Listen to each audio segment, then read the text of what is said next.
I think we actually might have just seen the worst call in the entire history of sport.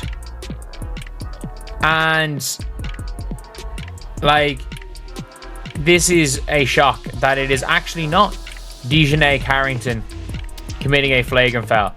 DiJonai Carrington got flagrantly fouled. DiJonai Carrington is rapidly transforming into one of the most disliked players in the entire WNBA, and after the events that unfolded in the recent matchup between the Dallas Wings and the Golden State Valkyries, her reputation has taken yet another hit, one she likely won't appreciate. After being at the center of countless controversies over the past several weeks, Carrington finally found herself on the receiving end of the kind of chaos she's often accused of creating, and the timing couldn't have been more poetic. In fact, this might just be the most gratifying twist of the entire 2025 season. If you believe in instant karma, you're not alone. Go ahead and drop a fire Dane in the comments. Once again, DJ, you're in the middle of another dirty play. DJ, here we are again. Oh, DJ, Dane. While the officiating across the WNBA has been consistently questionable all season, Carrington seemed to have some sort of golden pass, managing to avoid the kind of outrageous calls that other players, especially Caitlin Clark, had been subjected to week after week. But all of that changed during this game against Golden State,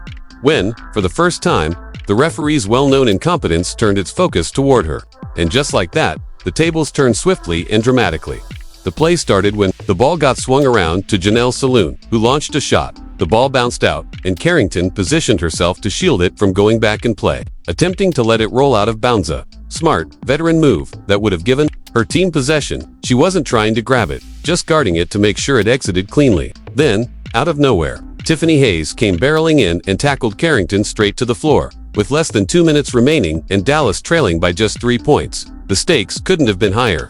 Saloon's deep shot missed the mark, sparking a frantic pursuit for the rebound. Carrington, racing toward the ball, made a calculated decision to let it go out rather than force a risky grab. It was a savvy decision, exactly the kind of alert play you'd expect from a seasoned player, but then everything unraveled. Tiffany Hayes, sprinting down the court with the force of a runaway train, collided violently with Carrington from behind. Both players hit the ground hard, and by all accounts, it looked like a textbook foul. Reckless, out-of-control contact delivered from behind. And let's be clear, Tiffany Hayes might be 35, but she doesn't play like it.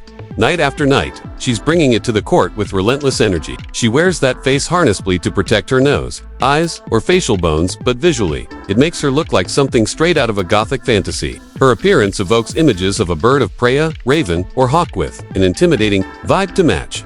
And her playing style reflects that exact energy. While the rest of the players on the floor resemble worms to her, she swoops in like a predator, cooking and devouring the competition. And yet, despite the obvious foul by Hayes, the whistle somehow went against Carrington. Yes, you heard that right, the player who had stopped playing and was standing still got tagged with the blame. The disbelief wasn't just widespread, it was nearly universal. Even those who typically criticize Carrington were left dumbfounded, wondering what kind of parallel dimension the referees were living in to justify that call. People were left in complete shock, questioning reality. One moment it looked like Tiffany Hayes had practically deleted Carrington from existence, and the next, Carrington was being penalized. Observers couldn't believe their eyes. It was a full body slam. Carrington ended up being thrown into the lap of an elderly white man sitting courtside, thanks to Hayes' out-of-control momentum, and still, somehow, the officials decided it was Carrington's fault. This is where the whole situation took a dramatic turn. Normally, if such an egregious call had been made, the WNBA community would have erupted in fury. Fans would rally in support of the wronged player.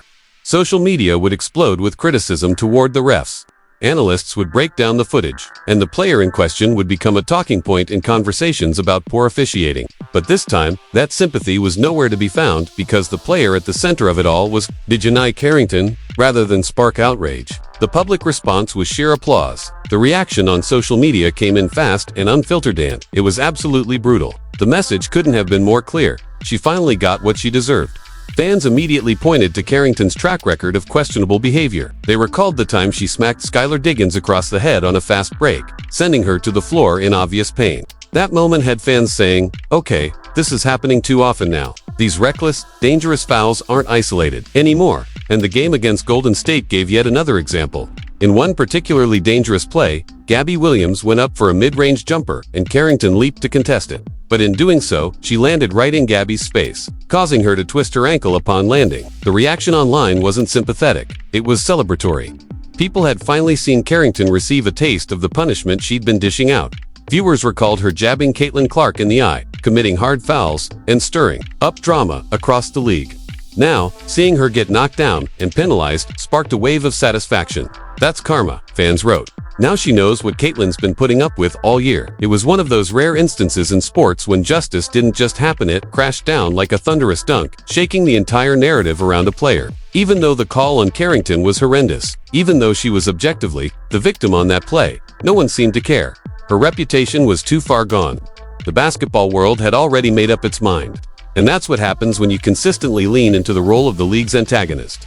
When misfortune finally comes your way, there's no one left to rally behind you. This call, when Tiffany Hayes literally flew over Carrington, was outrageous, and the reactions were telling. You could see the expressions on players' faces. Like when the coach was drawing up the next play with 55 seconds left, Paige's face said it all. The one-sided nature of the public reaction was a story in itself, even though the call was clearly incorrect and Carrington should have been defended. The crowd remained silent, and that silence spoke volumes. Carrington's image had come full circle. The same woman who built her reputation on cheap shots and antagonism was now reaping the consequences. People began referring to her as DJ Ratchet Carrington, pointing out that she was back to her usual antics this time, allegedly pulling players to the floor by their hair. And yet, she took to social media and complained, saying, "Y'all swear I'm such a dirty player. I'm so over this narrative. I just play hard and go for the ball." But the clips told a different story. Even calling it one of the worst foul calls of the season doesn't quite do it justice. Carrington had done everything right in that moment. She stepped away from the scramble, planted her feet, and didn't initiate contact. Meanwhile, Hayes charged in like she was trying to break through a wall. The fact that Carrington got called for the foul was so absurd. Even Valkyries fans, the ones benefiting from the call, couldn't help but cringe. Dallas fans were furious. And with good reason. That bogus whistle took away a key possession in a tight must-win game. The Valkyries seized the opportunity, capitalized on the chaos, and pulled away for a 10-point win. But the score wasn't what everyone was talking about. It was the sheer insanity of that call. One referee declared it Dallas ball. Another, however, claimed Tiffany Hayes secured the rebound and got fouled by Carrington Evan, though it was Hayes who leaped into Carrington's back. What made the situation even more ironic was that this is the same DiJonai Carrington who's spent the season dodging punishment. This is the player who poked Caitlin Clark in the eye on national television and didn't even receive a technical. The same player whose flagrant fouls were mysteriously downgraded, who regularly instigated altercations and somehow managed to avoid real consequences. But this time, the tides had turned. And not only was it karma, it was karma with stakes. This wasn't just another regular season matchup.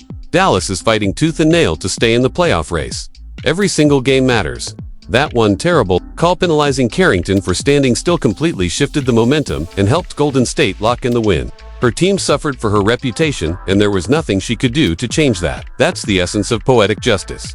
Carrington had spent months playing like she was above the rules. She threw elbows, taunted opponents, and made a spectacle of herself. And when referees let it slide, she strutted around like she was untouchable. But on this night, the script flipped. The referees didn't just stop giving her favorable treatment, they turned against her completely. And finally, the same broken officiating that had haunted players like Caitlin Clark all season came for one of the league's most notorious aggressors.